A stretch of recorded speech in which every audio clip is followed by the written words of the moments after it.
Watch this topic in Hindi. Skip the video to 2 minutes and 58 seconds. Hello everyone. Welcome to another episode of Legal Update. Today's topic of discussion is Section 12 of Specific Relief Act. First, let us see why is it in the news. Recently, in the case of Rajesh Kumar versus Anand Kumar and others, the Supreme Court held that where readiness and willingness to perform the contract is needed to be proved, as per the Section 12 of the Specific Relief Act 1963. Let's look at the background of the case. Plaintiff filed suit for specific performance of sale agreement against defendants. The readiness and willingness of the plaintiff to perform the contract were not proved by the plaintiff himself, but by his power of attorney. The power of attorney did not have knowledge about the plaintiff's readiness and willingness to perform the contract or the transaction between the plaintiff and defendant regarding the suit property. Trial court favored the plaintiff, but High Court reversed the trial court's decision as it found power of attorney's testimony insufficient for the civil suit. Following this, the plaintiff petitioned the Supreme Court. The court's observations were as follows. The bench comprising Justices Pankaj Mithal and Prashant Kumar Mishra stated that under Section 12 of the Specific Relief Act 1963, in a suit for specific performance, the plaintiff must personally prove their readiness and willingness to perform the contract, and a power of attorney holder cannot depose on behalf of the plaintiff. Let's know the meaning of term readiness and willingness. The term readiness and willingness encompasses both the mindset and actions of the purchaser, that is plaintiff, as well as their ability and preparation, with one being insufficient without the other.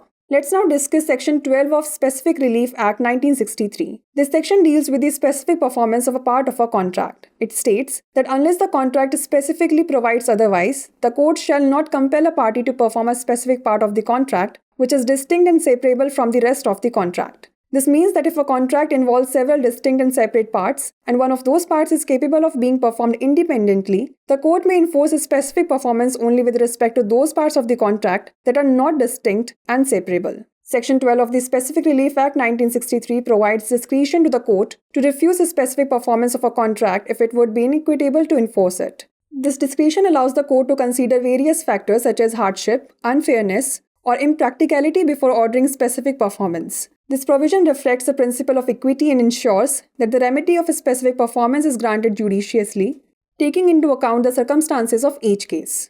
Before we wrap up, here's a question for you. Under Section 12 of the Specific Relief Act, at whose discretion the specific performance of a contract can be granted?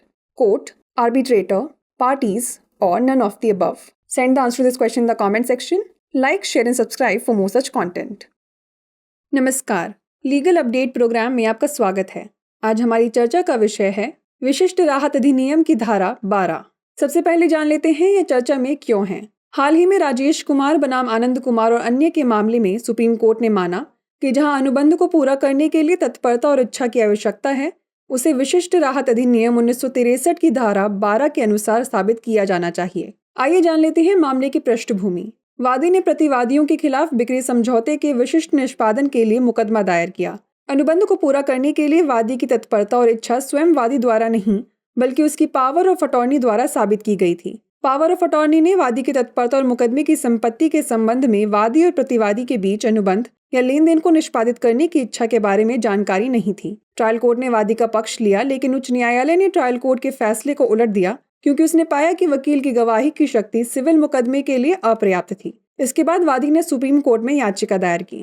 न्यायालय के अवलोकन की बात करें तो न्यायमूर्ति पंकज मित्तल और न्यायमूर्ति प्रशांत कुमार मिश्रा की पीठ ने कहा कि विशिष्ट राहत अधिनियम 1963 की धारा 12 के तहत विशिष्ट निष्पादन के लिए मुकदमे में वादी को व्यक्तिगत रूप से अनुबंध को पूरा करने के लिए अपनी तत्परता और इच्छा साबित करनी होगी और एक पावर ऑफ अटॉर्नी धारक वादी की ओर से गवाही नहीं दे सकता। चलिए जान लेते हैं तत्परता और इच्छा शब्द का अर्थ। तत्परता और इच्छा शब्द क्रेता यानी वादी की मनस्थिति और आचरण के साथ साथ उसकी क्षमता और तैयारी को संदर्भित करता है। एक के बिना दूसरा पर्याप्त नहीं है।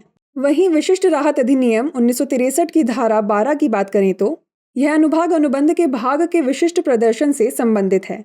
इसमें कहा गया है कि जब तक अनुबंध विशेष रूप से अन्यथा प्रदान नहीं करता है, तब तक अदालत किसी पक्ष को अनुबंध के एक विशिष्ट भाग को निष्पादित करने के लिए बाध्य नहीं करेगी जो अनुबंध के बाकी हिस्सों से अलग और अलग करने योग्य हो।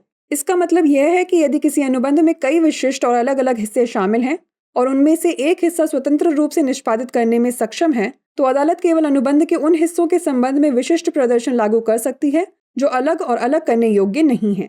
विशिष्ट राहत अधिनियम 1963 की धारा 12 अदालत को किसी अनुबंध के विशिष्ट निष्पादन से इनकार करने का विवेक प्रदान करती है यदि इसे लागू करना असमान होगा। यह विवेकाधिकार अदालत को विशिष्ट प्रदर्शन का आदेश देने से पहले कठिनाई, अनुचितता या अव्यवहारिकता जैसे विभिन्न कारकों पर विचार करने की अनुमति देता है।